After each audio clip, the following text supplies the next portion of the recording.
요한일서 4장 11절로부터 21절까지 말씀 중심으로 합당한 사랑으로 라는 제목으로 함께 하나님 말씀을 상고하겠습니다.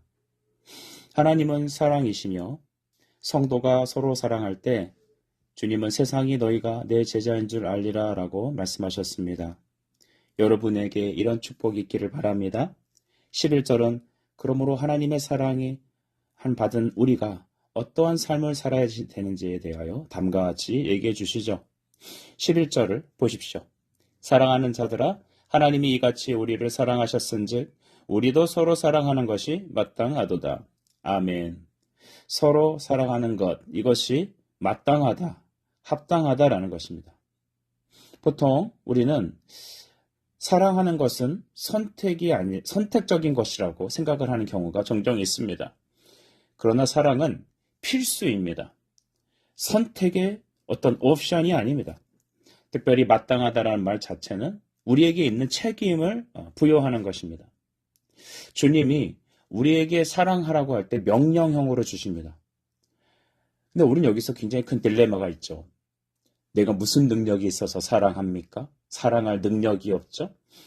사랑할 수 있는 마음도 없죠? 사랑할 수 있는 그런 우리의 어떤 자격이 없습니다. 그런데 하나님은 우리에게 명령하십니다. 그의 명령은 항상 십자가의 말씀을 앞에 내세우시며 명령하십니다. 주님이 명령하실 때는 우리는 우리에게 행하실 하나님의 일을 기대해야 될 줄 믿습니다.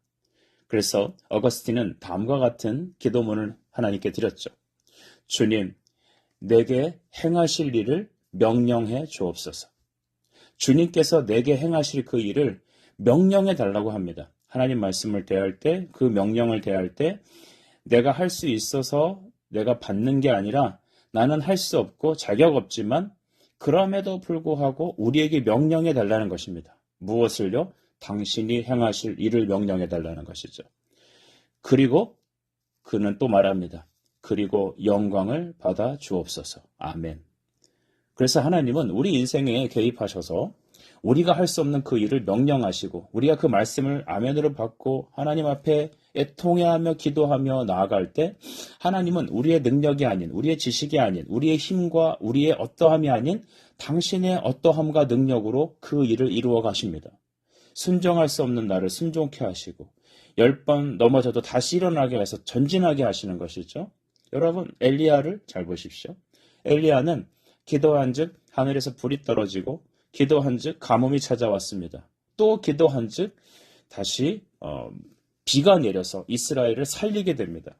근데 그는 또한 낙심하여서 광야에 가서 죽으려 했습니다. 하나님, 나는 이제 할 수 없습니다. 탁월하지 않습니다. 나 이제 그만 여기서 끝나게 해주십시오.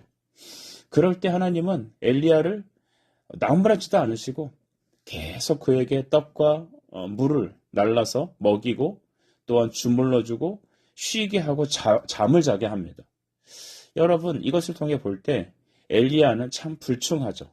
엘리야는 참 미련합니다. 어떻게 저런 사람이 선지자가 될 수 있을까? 그런데 여러분, 우리 다 똑같이 엘리야만도 못한 그런 육체를 갖고 있는, 몸을 갖고 있는 존재들입니다. 엘리야나 우리나 다 똑같은 존재들이죠. 그래서 우리는 누구를 정죄할 거 없어요. 우리가 다 그런 존재인 것입니다. 다만 지금 내가 하나님의 말씀에 붙잡혀서 쓰임을 받고 있다면 할렐루야, 기뻐하십시오. 하나님은 여러분에게 명령하셔서 여러분으로 하여금 친히 행동하고 순종하게 하시는 것입니다. 그래서 우리는 이렇게 해야 됩니다. 저를 한번 따라서 하시겠습니까? 주님이 다 행하셨습니다. 시작. 주님이 다 행하셨습니다. 아멘.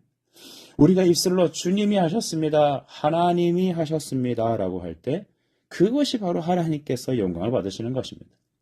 하나님 받으시는 건 우리의 것을 받으시는 게 아니라 우리에게 명령하셔서 이루게 하신 하나님이 주신 것을 그는 받으십니다. 여러분도 이 시간 믿음으로 여러분의 삶을 하나님께 드리십시오. 하나님의 명령에 아멘으로 순종하시고 기도하십시다. 하나님은 여러분을 통해 영광을 받으실 것입니다.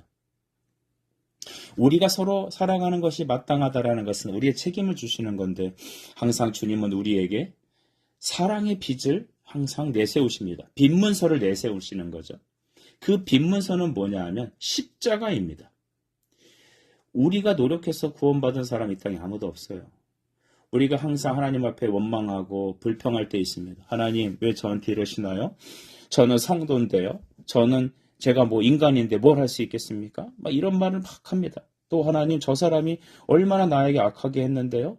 어떻게 저 사람을 사랑합니까? 라고 할 때 그때마다 하나님은 우리에게 말씀으로 나타나시는 거죠. 나는 너를 지은 여호와다.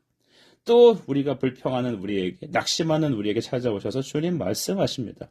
십자가를 밝히 보여주시는 말씀으로 내가 너를 위하여 피 흘렸다. 주님 항상 우리에게 말씀하십니다. 우리가 또 흘러나오는 말 중에 베드로가 여러분 로마를 떠날 때 있지 않습니까? 로마의 황제들의 그 많은 고통 속에서 핍박 속에서 더 이상 로마에 살 수 없으니까 도망치는데 그리스도께서 환상 가운데 나타나셔서 로마로 가신다는 거죠. 그래서 쿠오바스 도미네 어디로 가시나이까 했더니 네가 버린 로마를 내가 다시 성도들을 위해서 십자가 못 박히러 간다 하니까 그 말을 듣고 이건 성경이 아니죠. 오해하지 말아야 합니다. 그 말을 듣고 베드로가 다시 로마로 가서 순교했다라는 전승도 있습니다. 여러분 우리는 항상 주님이 우리에게 나타나셔서 우리가 넘어지려고 할 때, 우리가 불순종하려고 할 때마다 주님은 문서를 하나 내미십니다. 그게 뭐냐? 십자가가 박히신 예수 그리스도의 피 흘리심의 말씀을 우리 앞에 드러내는 것이죠.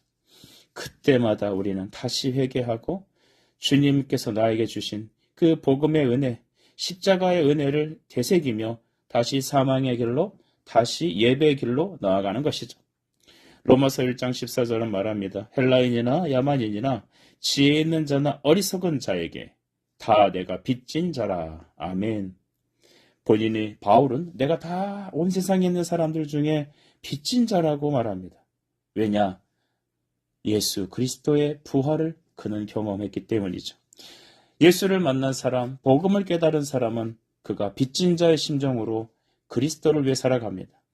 예수님께서 나를 위해 십자가 지셨으니 나의 인생의 대가를 지불하자라는 말이 아닙니다. 우리의 어떠한 수고로도 예수님의 핏값을 갚을 그 어떤 조항이 없습니다. 능력이 없습니다. 값이 없습니다.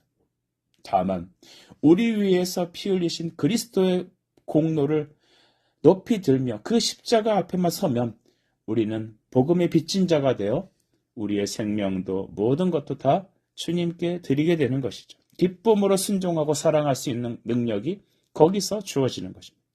사랑은 여기 있습니다. 여러분, 사랑은 여기 있습니다.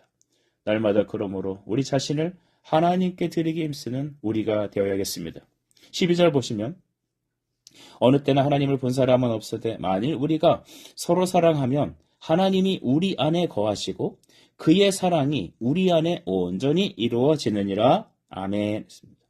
하나님 본 사람 없습니다. 어떤 어르신께서 제가 전도하는데 현장에서 그렇게 얘기하시더라고요.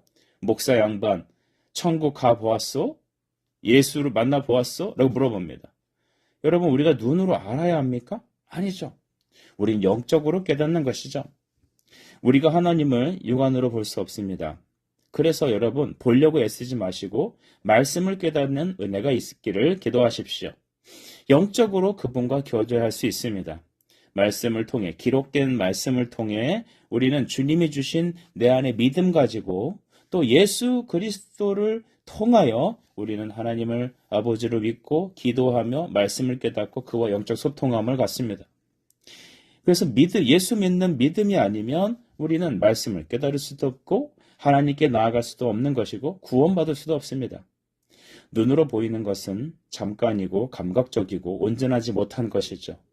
그러나 그리스도는 이 영적인 신비의 은혜로 말씀을 통하여 믿음으로 우리 안에 오셔서 내 안에 마음을 믿음을 주시고 믿게 하십니다. 여러분 이것을 체험적으로 우리는 알 수 있죠? 그래서 주님이 우리와 함께 계시되 우리 안에 계시기 때문에 우리는 말씀을 통하여 믿음의 기도를 통하여 예수님과 교제가 가능한 것입니다. 그래서 우리 안에 계시며 우리 안에 성전을 삼으신 이유는 무엇입니까? 우리와 교제를 원하셔서 그런 것입니다. 성도들이 여러분 일주일에 한 번 교회에서 신앙생활하는 거, 예배 드리는 것으로만 만족한다면 우리는 예수님을 온전히 아는 사람이 아닐 것입니다. 하나님을 만난 사람은 날마다 그와 더 깊은 교제를 원합니다. 일상생활에 바쁜 일정과 사회생활도 하지만 그 속에서도 주님을 만나는 은혜를 날마다 놓치지 않기를 원하는 것이죠. 특별히 우리 12절 중반절에 보면 그의 사랑이 우리 안에서 온전히 이루어진다라는 말이 있습니다. 그의 사랑이라는 것은 여러분 그의 피로 구속하시는 자녀들을 사랑하신 사랑을 말합니다. 예수님께서 우리를 사랑하신 것은 십자가입니다. 우리에게 피 흘려 생명 주신 것입니다. 그래서 우리를 구원하신 이후에 하나님을 알아가는 것으로 날마다 우리에게 당신의 뜻을 성취하십니다. 그래서 온전히 이룬다는 말은 온전히 성취한다는 말과 똑같은 것입니다. 하나님 우리를 향한 계획이 있으시죠. 우리가 처음에는 어린아이같이 영적으로 태어났을지라도 예수를 믿고 거듭났을지라도 날마다 하나님 말씀을 통하여 인생의 연단을 통하여 믿음의 기도를 통하여 하나님을 알아가게 하신다는 거죠. 하나님을 알아가게 하시고 날마다 하나님께 나아가게 합니다. 아는 만큼 주님께 나아갈 수 있습니다. 여러분 이 사실을 좀 잘 이해하길 바랍니다. 하나님을 아는 만큼 하나님을 잘 믿을 수 있습니다. 하나님께 더 나아갈 수 있습니다. 아는 만큼 더 주님을 사랑할 수 있습니다. 그래서 우리는 다음과 같은 기도를 해야 돼요. 주님을 뜨겁게 사랑하게 해주십시오. 그 얘기는 예수를 더 깊이 알게 해주십시오 라고 하는 것입니다. 우리 어린이부터 여러분 청소년, 청년들, 우리 모든 성도들 노년에 이르기까지 예수를 깊이 알 수 있도록 그래서 하나님의 우리를 향한 뜻이 온전히 성취될 수 있도록 여러분 우리는 날마다 주께로 나아가는 것을 힘써야 합니다. 이제는 여러분 17절에서는 이 하나님의 사랑이 구체적으로 어떤 것인지를 설명하는데요. 우리 17절 한번 뛰어넘어가 볼까요? 이로써 사랑이 우리에게 온전히 이루어진 것은 우리로 심판날에 담대함을 가지려 하려 함이니 주께서 그러하심과 같이 우리도 이 세상에서 그러하니라. 아멘. 우리가 심판날에도 담대할 수 있는 이유가 무엇이냐라는 것입니다. 무엇일까요?